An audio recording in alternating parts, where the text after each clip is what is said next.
사람이 살면서 평생 기억해야 하는 기념일 3개가 있습니다. 여러분의 일생에서 가장 중요한 기념일은 무엇이 있습니까?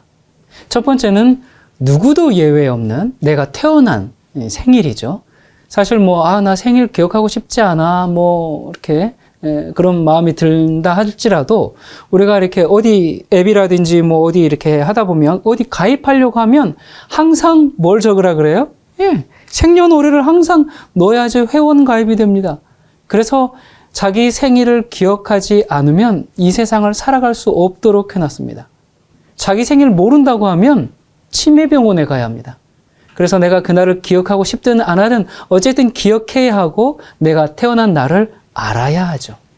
자, 2번째, 선택적이긴 하지만 결혼기념일입니다. 내가 사랑해서 서로에게 헌신과 충성을 다하겠나라고 다짐하면서 많은 사람들 앞에서 결혼식을 올린 날. 이 결혼기념일을 잊고 산다. 이건 이제 배우자에 대한 사랑이 식었거나 더 이상 그 사람이 내게 중요하지 않은 사람이 되었다라는 이제 뜻일 수가 있기 때문에 그날을 잊어버리면 부부 싸움을 하게 되죠. 특별히 젊은 부부들. 자, 그리고 3번째, 무슨 기념일인가? 사람이 살면서 3가지 기념일, 이제 생일이 나왔어요. 결혼 기념일이 나왔어요. 그 다음 무슨 기념일인가? 어떤 기념인가? 장례식입니다. 근데 물론 그날은 내가 기억할 수가 없는 날이에요. 내가 기억할 수 없는 날인데 한 사람의 일생에서 생일이 반드시 있었던 것처럼 장례 역시 반드시 있는 날입니다. 그런데 이 장례는 나의 기념일인데 내가 기념할 수가 없어요. 그래서 성경에 보면 아주 특별한 이야기를 하는데 살아있을 때 사람들을 불러놓고 장례식을 치르라는 특별한 명령이 나옵니다. 그냥 말씀도 아니에요. 명령이에요. 그런 명령이 있다는 것을 들어본 적 있습니까? 그게 뭘까? 바로 침례입니다. 우리는 침례를 통해서 내가 죽는 날, 나의 장례를 기념할 수가 있습니다. 여러분, 거듭남, 중생이라는 말이 뭐예요? 다시 태어난다는 말이죠.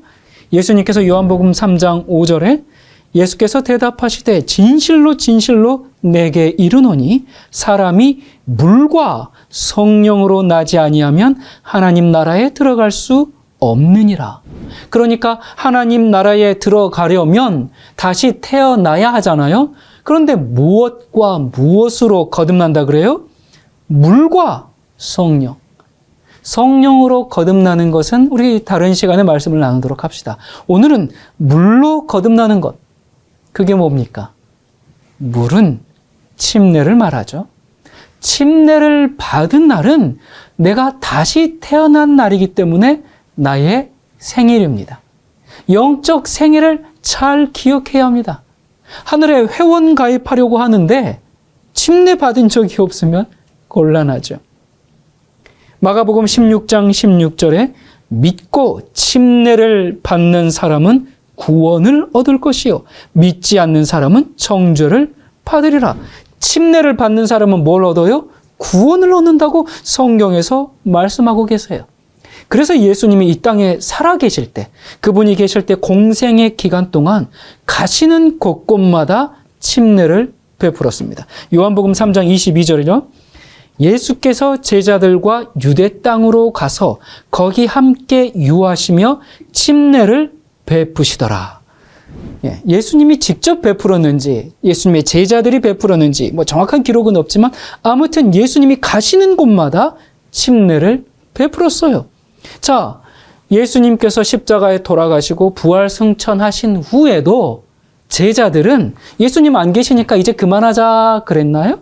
아니요. 예수님 안 계셨는데 더 열심히 복음을 전할 때마다 침례를 베풀었어요. 사도행전 2장 38절에 너희가 회개하여 각각 예수 그리스도 이름으로 침례를 받고 죄사함을 얻으라. 여러분, 죄사함을 받기 원하십니까? 지난날의 모든 죄를 다 용서받고 새 출발하기를 원하십니까? 할 수만 있으면 다시 태어나서 다시 살고 싶은 사람이 많죠. 그 방법이 여기 있습니다. 뭐 하라 그래요? 침례를 받으라. 침례를 받고 죄사함을 얻으라. 침례를 받고 다시 살면 됩니다. 여러분, 이 결혼은 내가 한 사람에게만 충성하겠다는 서약이죠. 제가 올해 들어서 2번 주례를 했고 또 주례가 곧 또 있습니다. 신랑 신부가 양가 부모님께 인사할 때마다 제가 앞전에도 그렇고 내 자식도 아닌데 그 장면만 되면 항상 눈물이 나요. 왜 이 결혼하는 신랑 신부가 많은 사람들을 불러놓고 왜 그렇게 결혼식을 합니까? 그 뭐 하는 거예요? 여러분, 제가 결혼 전에는 이 사람 저 사람 만나봤지만 평생을 함께할 사람을 만나지 못했습니다. 이제 오직 당신과만 함께하겠습니다. 그걸 사람들 앞에서 약속하고 선포하는 겁니다. 그게 결혼이죠. 마찬가지입니다. 내가 예수님 믿기 전에는 이것저것 다 사랑하고 다 섬기며 살았지만 이제 나는 예수님만 사랑하면서 살겠습니다. 이렇게 나의 신앙을 고백하고 사람들한테 이야기해야 되는데, 그렇게 선포해야 되는데 그게 뭔가? 그런 그 신앙생활의 여정 가운데 그런 경험이 있는가? 뭐 하는 건가? 그게 침례입니다. 그래서 침례는 예수님과 결혼식을 하는 것이죠. 예수님을 우리의 뭐라고 그럽니까? 예수님의 이제 그 많은 명칭들이 있어요. 그런데 우리의 신랑이라 그러고 우리는 신부라고 하죠. 자, 그러면 둘이 언제 결혼했어요? 언제 결혼했습니까? 여러분, 예수님과 언제 결혼해서 신부가 되셨습니까? 침례를 받음으로. 그냥 막연하게 영적으로 예수님은 우리의 신랑이지. 그게 아니라 그건 진짜 동거입니다. 침례를 받음으로 공식적으로 결혼했음을 선포하는 겁니다. 또 어떤 사람이 죽었어요. 자, 이 사람이 죽었으니까 앞으로 연락하지 마세요라고 공식적으로 알려주는 게 뭡니까? 그 장례식이죠.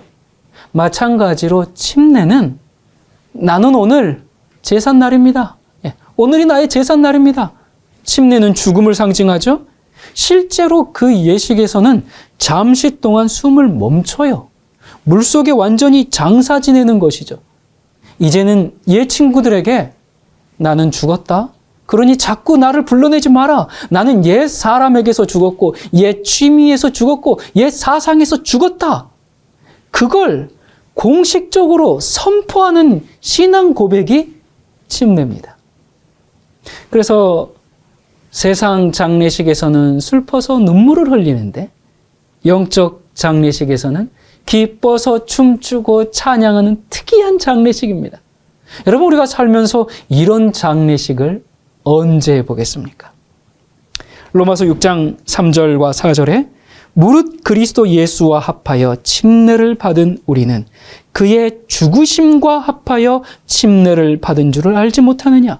그러므로 우리가 그의 죽으심과 합하여 침례를 받음으로 그와 함께 장사되었나니 이는 아버지의 영광으로 말미암아 그리스도를 죽은 자 가운데서 살리심과 같이 우리로 또한 생명 가운데서 행하게 하려 함이라. 침례가 뭐라 그래요? 그리스도와 함께 십자가에 못 박혀 죽고 묻어버리고 장사 지내고, 그리고 어떻게 해요? 그걸로 끝이에요? 아니죠. 그대로 죽어버리면 어떡해요? 그래서 부활하신 것 같이 다시 살아나는 것을 상징하는 예식이 침례입니다. 그래서 하나님과 천사들과 사람들 앞에 공식적으로 이제 나는 옛날 죄된 나의 인생을 청산하고 죽고 이제 하나님의 아들과 딸로 다시 태어나서 새 인생을 시작합니다. 그렇게 선포하는 의식이 뭐라고요? 침례입니다. 자, 이렇게 보니까 침례는 생일, 결혼, 장례까지 한 사람의 인생에서 치러야 하는 이 예식의 의미들을 모두 갖고 있어요. 정말 놀라운 예식입니다. 그래서 성경에는 수없이 반복하면서 침례를 받으라고 명령하고 있어요. 일생일대 최고의 사건이에요. 하나의 기념일도 잘 기억해야 되잖아요. 그런데 이 세 가지가 모두 들어있으니까 얼마나 중요한 날입니까? 이건 잊어서는 안 될 날입니다. 두고두고 기억해야 하는 그런 날입니다. 나는 죽었습니다. 나는 다시 태어났다. 나는 주님과 결혼했다. 이 세 가지 의미를 모두 담고 있는 것이 침례입니다. 하늘이 기뻐하고 성도들이 축하하고 하나님의 은혜와 사랑이 충만히 쏟아지는 날이 바로 침례를 받는 그날이죠. 그래서 누가복음 15장 7절에 죄인 하나가 회개하면 하늘에서 회개할 것 없는 의인 99을 인하여 기뻐하는 것보다 더하리라.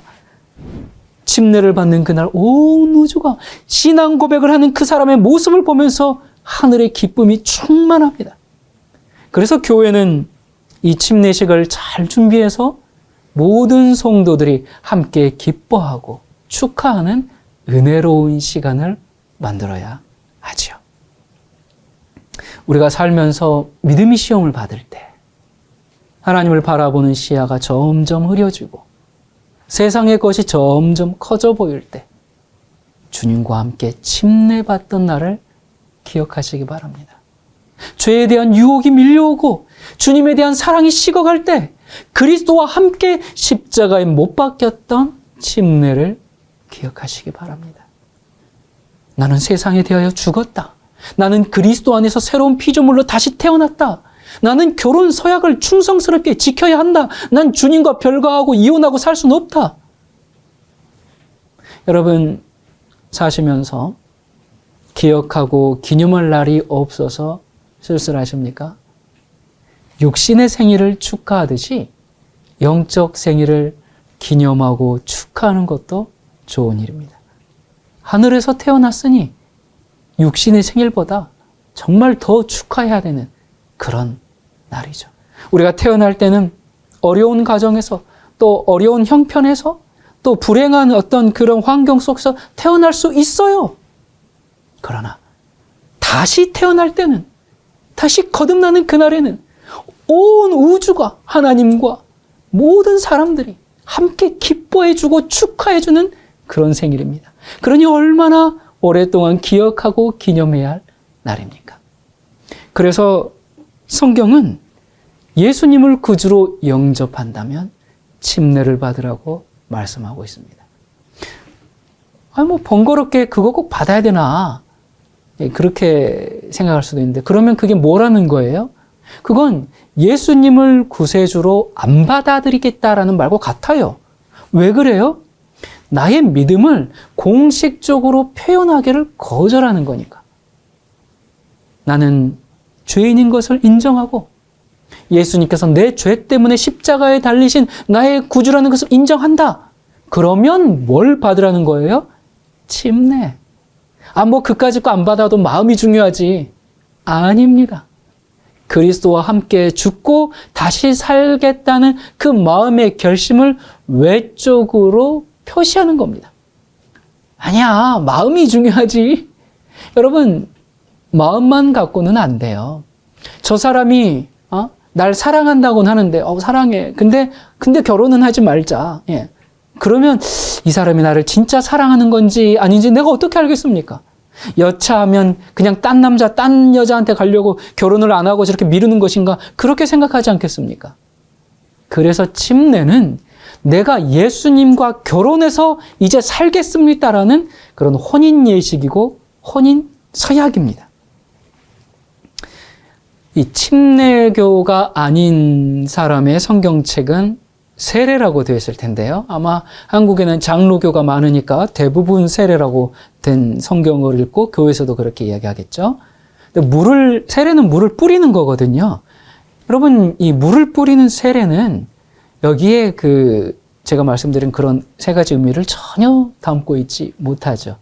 이건 이제 로마 카톨릭이 편하게 하려고 바꿔버린 건데 그게 이제 개신교까지 들어왔고 그렇게 됐는데 거기 어디에 여러분 생각해 보세요. 이 물을 뿌리는 의식 어디에 죽음과 부활의 모습이 있습니까?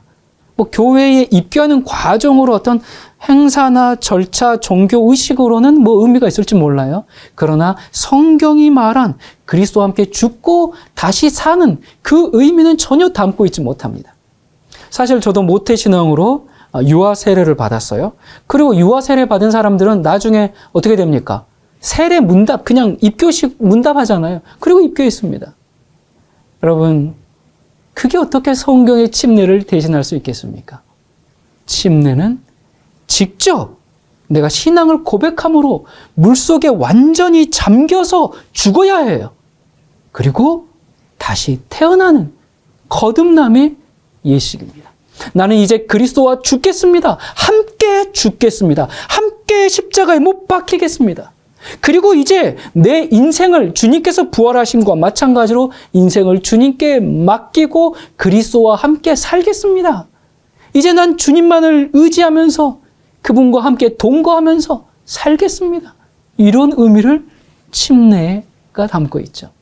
그래서 죽음을 표현하기 위해서 물속에 완전히 수장되었다가 부활해서 나오는 겁니다.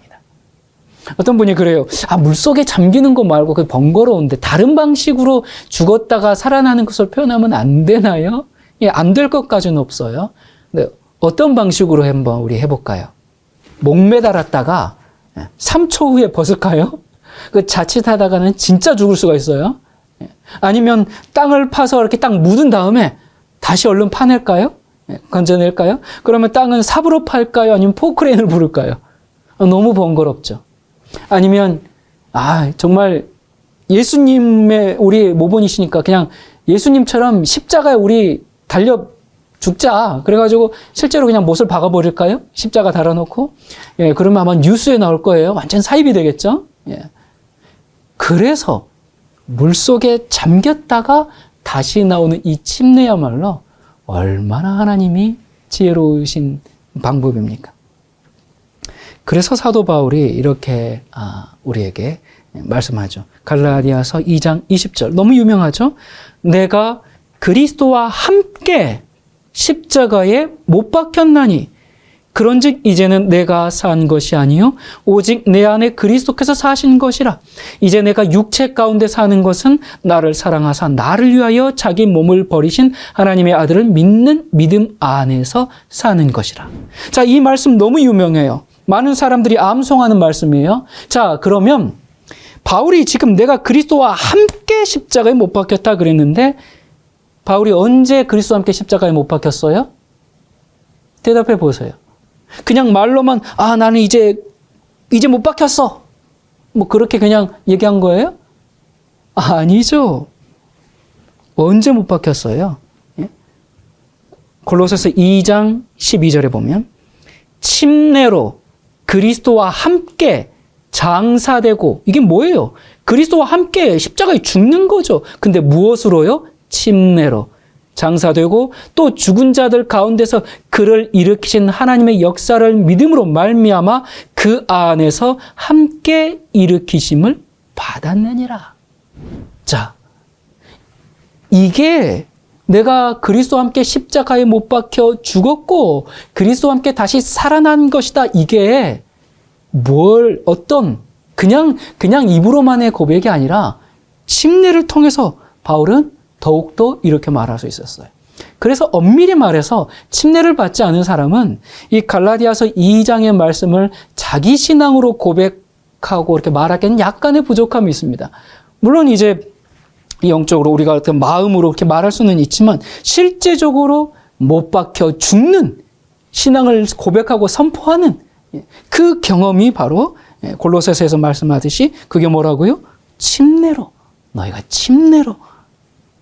여러분 또 결혼식 때 뭘 주고 받습니까? 결혼 반지를 주고 받죠. 결혼 예물을 주고 받아요.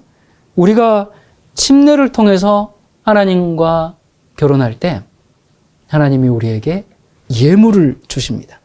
갈라디아서 3장 27절에 누구든지 그리스도와 합하여 침례를 받은 자는 그리스도로 옷 입었느니라.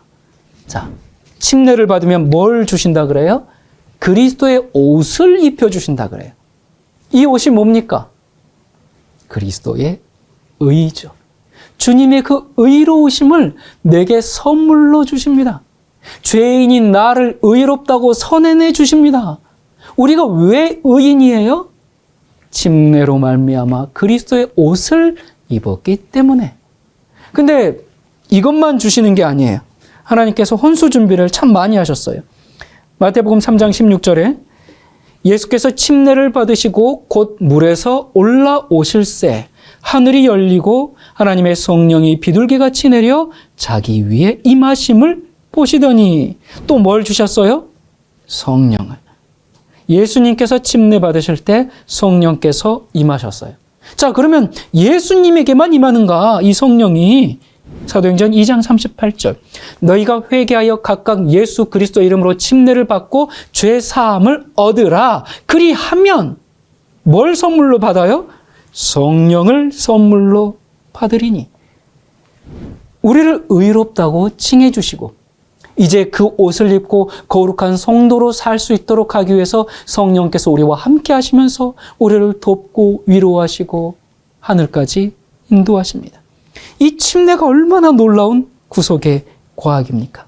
그래서 베드로는 베드로전서 3장 21절에 이 물은 아까 물과 성령으로 거듭나지 아니하면 하나님 나라를 볼 수 없다 그랬죠? 자, 그래서 베드로가 말합니다. 물은 뭐다? 예수 그리스도의 부활하심으로 말미암아 이제 너희를 구원하는 편이 곧 침례라.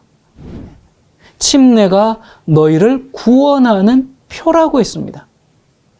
침례를 받아야 구원을 받는다는 것은 아니에요. 하지만 침례를 통해서 이제 하나님을 향해 출발하는 발걸음을 내딛고 하늘을 향해 길을 시작하는 구원의 입구라는 겁니다. 아니, 시작을 해야 도착을 하든 말든 할 거 아닙니까? 그래서 침례를 아직 받지 않은 사람은 침례를 받아야 합니다. 침례는 신앙생활의 완성이 아니라 시작이죠. 어떤 사람들이 그래요. 내가 침례 받으려면 좀 더 거룩하고 좀 성숙하고 좀 변화되고 완전한 모습을 하고 그 다음에 받아야 되지 않을까요? 뭐 일리 있는 질문 같기도 한데 어린 아기가 태어나는 게 인생의 완성이 아니라 시작이듯이 침례 또한 그렇습니다. 이렇게 태어난 아기가 이제 건강하게 자라려면 잘 먹어야 되죠. 그래서 구약 성경에 보면 죄인이 그리스도의 십자가를 보고 회개한 후에 침례를 받고 그 다음에 어떻게 잘 먹고 잘 살고 잘 자랄 수 있는지를 아주 자세히 말씀해 주셨습니다. 구약 성경에 그런 데가 있나? 있습니다. 성막 문을 열고 들어가면 제일 먼저 뭐가 있습니까? 어린 양을 죽여서 제사를 드리는 번제단이 있어요. 여러분, 이 번제단은 뭘 상징합니까? 예수 그리스도의 십자가죠. 거기에 어린 양이 태워 죽지 않습니까? 또 제물되어서 각이 떠서 죽지 않습니까? 자, 이렇게 그 십자가의 사랑에 이끌린 죄인이 회개한 다음에 그 다음 뭐가 있어요? 번제단 다음에 물두멍이 있어요. 이게 뭘 상징합니까? 예수님과 함께 죽었다가 다시 살아나는 침례입니다. 자, 그러면 번제단과 물두멍을 지나면 이제 두 칸으로 나뉘어진 성소가 있는데 첫째 칸은 성소라고 하고 둘째 칸은 지성소라고 하죠. 그럼 성소 첫째 칸의 이 북쪽에는 떡 12개가 놓여있는 떡상이 있고 정면에는 뭐가 있어요? 이 향단에서 끊임없이 향불이 피어오르고 있죠. 그리고 남쪽에는 금 등대가 있죠. 그래서 이제 이 성소 첫째 칸을 지나 또 지성소에 들어가면 그 안에 뭐가 있습니까? 법궤가 있고 그 안에 십계명 두 돌비가 있고 만나가 있고 아론의 쌍난 지팡이가 있죠. 자, 딱 성소에 들어가서 성막을 문을 들어가서 이제 뜰이자요. 거기에 번제단을 거쳐서 물두멍에서 이제 막 뭐 했어요? 태어났죠. 이 태어난 아기가 자라나야 되겠죠, 이제. 거기서부터 자라나는 겁니다. 자라나려면 어떻게 해야 돼요? 먹어야 하죠. 그래서 성소 첫째 칸에 먹을 음식이 있습니다. 떡상이 있다 그랬잖아요. 떡상은 뭘 상징합니까? 하나님의 말씀이죠. 안 읽으면 안 자랍니다. 안 먹으면 영양실조 걸립니다. 안 먹는데 어떻게 크겠습니까? 이 시대의 기독교인들이 성경을 안 읽는데 무슨 자아부인이 있고 용서와 화해가 있고 죄에 대한 승리가 있겠습니까? 그냥 일주일에 한번 성경 끼고 교회 가서 겨우 한 그릇 먹고 왔는데 무슨 힘이 있겠어요? 근데 안 먹다가 먹으면 오히려 그거 어떻게 됩니까? 잘 소화도 안 돼요. 오히려 체할 때가 더 많아요. 그래서 양식이 안 돼요. 그러니까 계속 파리하게 말라가죠. 그리고 일주일에 먹었다고 쳐요. 잘 먹었다고 치더라도 일주일에 그렇게 밥 한 번 먹고 매일매일 일하면서 살 수 있습니까?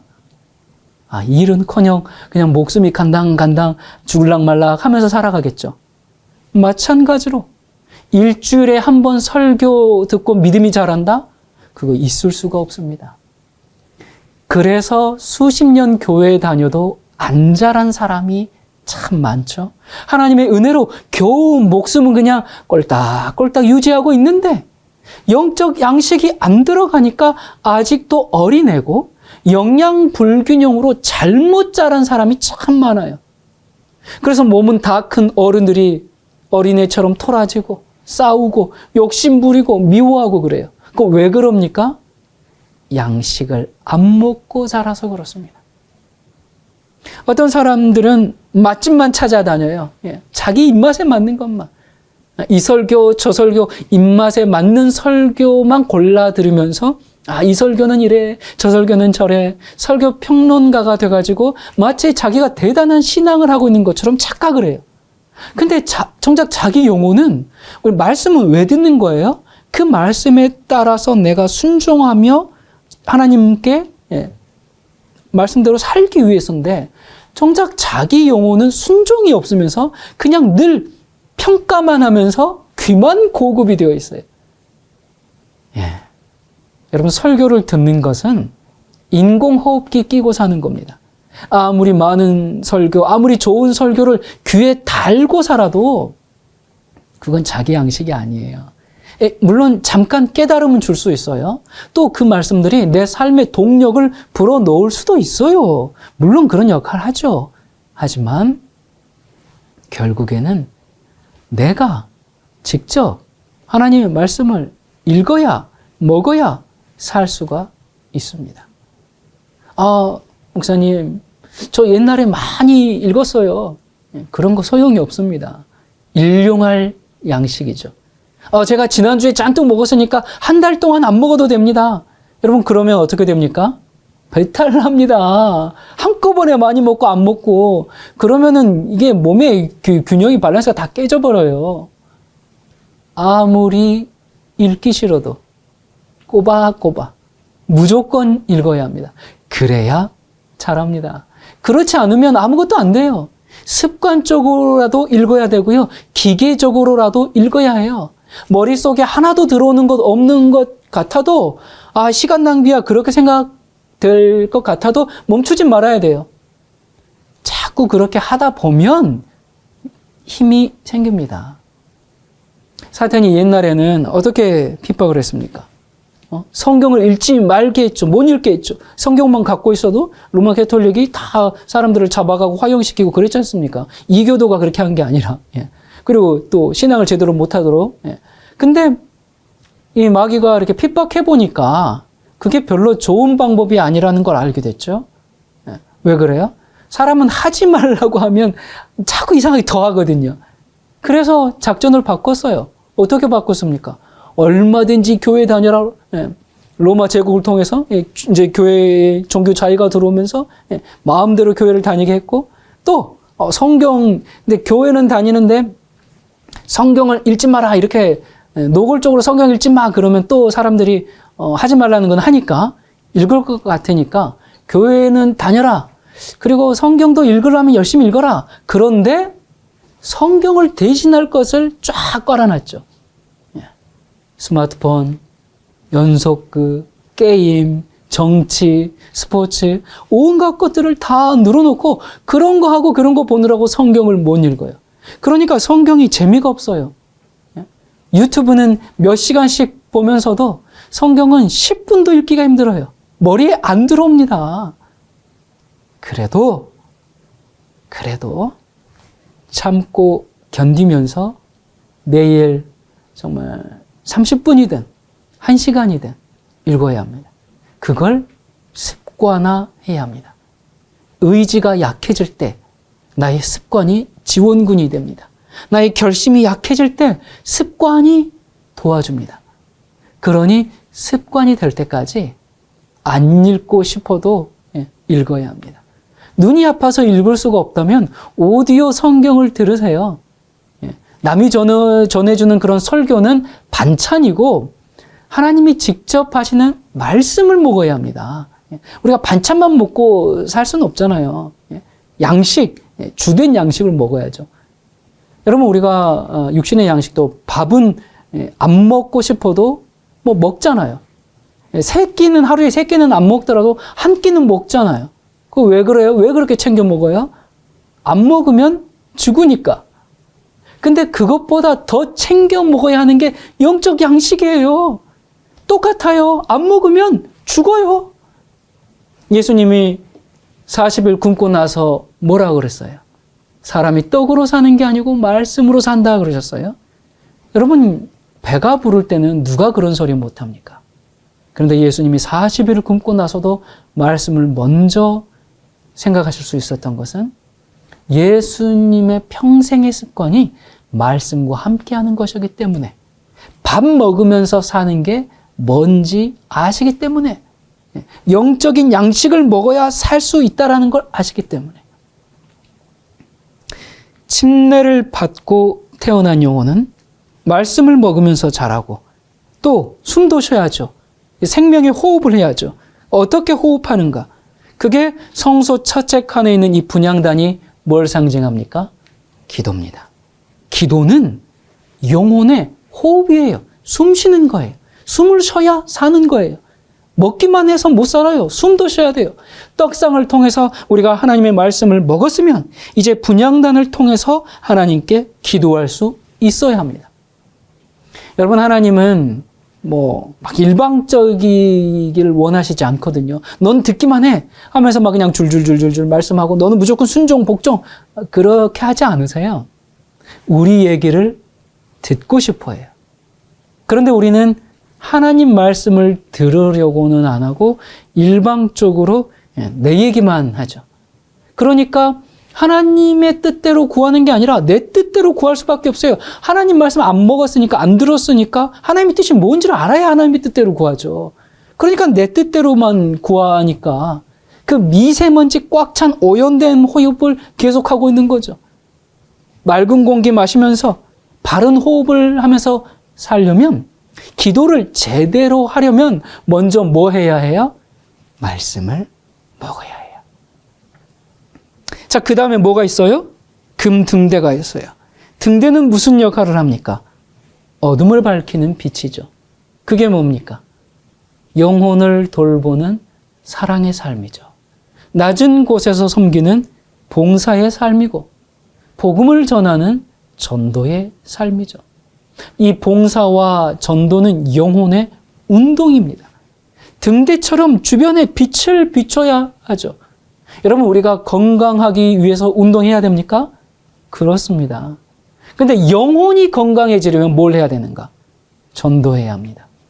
전도는 남을 위해서가 아니라 나를 위해서 하는 거예요. 교회를 위해서 하는 게 아니라 내가 살기 위해서 복음을 전하는 등대 같은 삶을 살아야 합니다. 그래야 내 영혼이 건강해져요. 여러분, 우리가 상대방에 대해서 알려면 그 사람이 해주는 말만 듣고는 조금은 알 수 있지만 그래도 부족해요. 또 나도 이야기하고 그 사람과 대화를 해야 되죠. 그렇게 해서 기도가 뭐라고요? 하나님과 나누는 대화예요. 우리가 성경을 읽어서 모르는 것들을 기도를 통해서 예수님을 깊이 알게 됩니다. 자, 그런데 우리가 상대방에 대해서 정말 제대로 잘 알려면, 가장 깊이 알려면 어떻게 알 수 있을까요? 같이 일을 해보면 압니다. 그렇죠? 함께 일해보면 그 사람의 습성을 알게 됩니다. 그 사람의 진정한 마음의 상태를 알게 됩니다. 그 사람이 추구하는 걸 알게 됩니다. 그 사람의 성격을 알게 됩니다. 영혼을 돌보고 전도하는 것은 뭔가? 예수님과 동업하는 겁니다. 예수님과 함께 일을 해보면서 그때 함께 일을 할 때 하나님에 대해서 가장 깊이 알게 됩니다. 나 하나님 잘 모르겠어. 어떤 분인지 모르겠어. 그거 왜 그래요? 하나님과 함께 일을 해보지 않았기 때문에.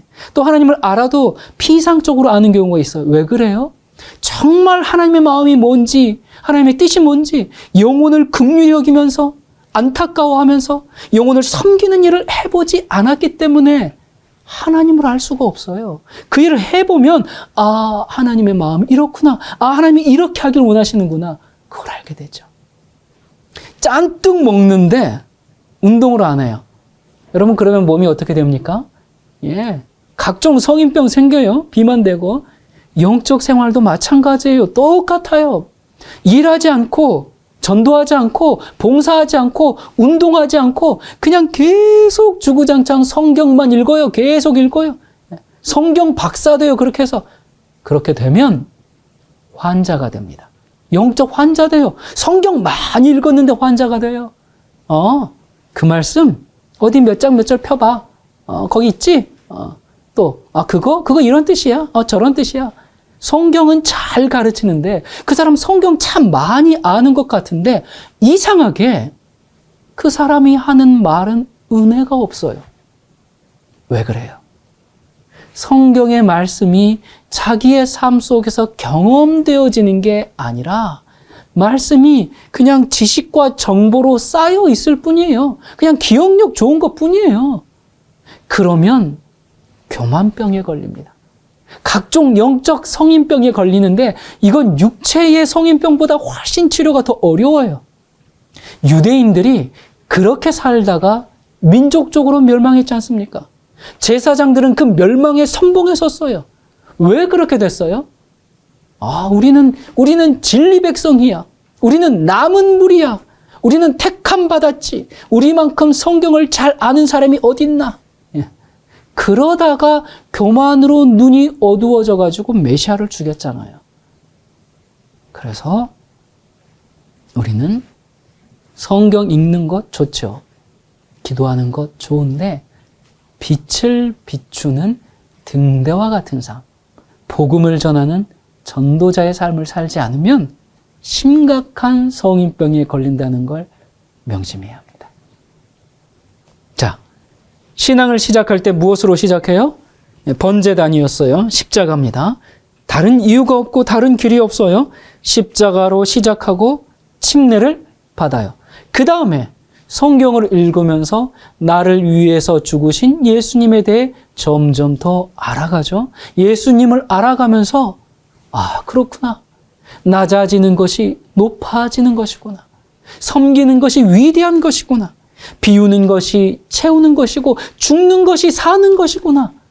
이 하늘에 관한 그 영원한 세계에 관한 지식을 얻어가면서 인생의 가치관과 방향과 목표가 변해요.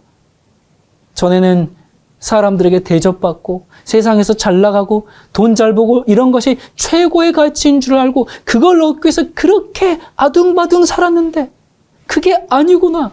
하늘은 그 반대구나. 낮추는 것이고 섬기는 것이고 비우는 것이고 죽이는 것이구나. 그게 위대하고 영원하고 하늘이 가치 있다고 여기는 것이구나. 그런데 수십 년 믿어도 맨날 싸우고 세상 것들을 채우려고 그렇게 아둥바둥 살아가는 이유가 왜 그래요? 성소 첫째 칸의 경험을 못해서 그렇죠. 십자가는 믿었어요. 물두멍의 경험도 했어요. 과정 잘 밟았어요. 근데 그 다음에 성경 읽지 않고 기도하지 않고 운동하지 않아서 그렇게 됐어요. 그리고 어떤 교회는 오히려 세상 것들을 더 부추기죠. 헌금 많이 하십시오. 그러면 당신 자녀가 성공합니다. 남보다 높아집니다. 그 교회가 가르쳐주는 그런 방식들이 자기의 그 세상 욕심과 코드가 딱 맞기 때문에 성경 말씀대로 살려는 노력을 하지를 않죠. 침례를 받고 나서 그 다음 경험이 중요합니까? 예, 정말 그렇습니다.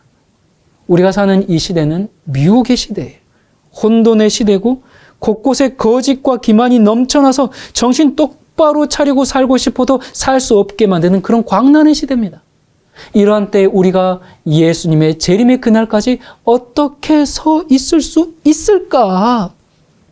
그래서 마태복음 28장 19, 20절에 그러므로 너희는 가서 모든 족속으로 제자를 삼아 아버지와 아들과 성령의 이름으로 침례를 주고 내가 너희에게 분부한 모든 것을 가르쳐 지키게 하라. 볼지어다 내가 세상 끝날까지 너희와 항상 함께 있으리라. 모든 것을 다 알고 난 다음에 침례를 받는 것이 아니라 침례를 이제 받고 나서 더 깊은 말씀을 배워가는 것이고 그 말씀대로 지키며 사는 겁니다. 그런 자들에게 어떻게 하시겠다 그래요? 세상 끝날까지 항상 함께 하시겠다고 약속하셨어요. 여러분은 예수님이 세상 끝날까지 나와 함께 하기를 바라십니까? 예. 우리가 침례를 받기 위해서 물속에 걸어 들어가는데 우리가 들어가는 그 물은 주님의 보혈입니다. 보혈의 강물입니다. 주님이 흘려놓으신 그 물과 피입니다.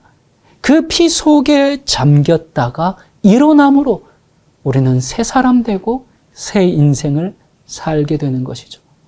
침례는 받아도 되고 안 받아도 되는 그런 게 아닙니다. 침례는 그저 교회에 입교하는 종교 행사도 아니에요. 침례는 나와 교회와의 관계에서 행해지는 것이 아니라 나와 하나님과의 관계에서 이루어지는 일생일대 사건입니다. 침례는 나의 신앙 고백입니다.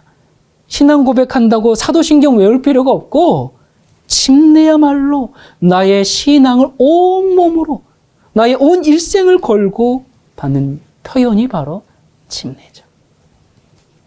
침례는 거듭남을 통해서 하나님의 재창조를 경험하는 일입니다.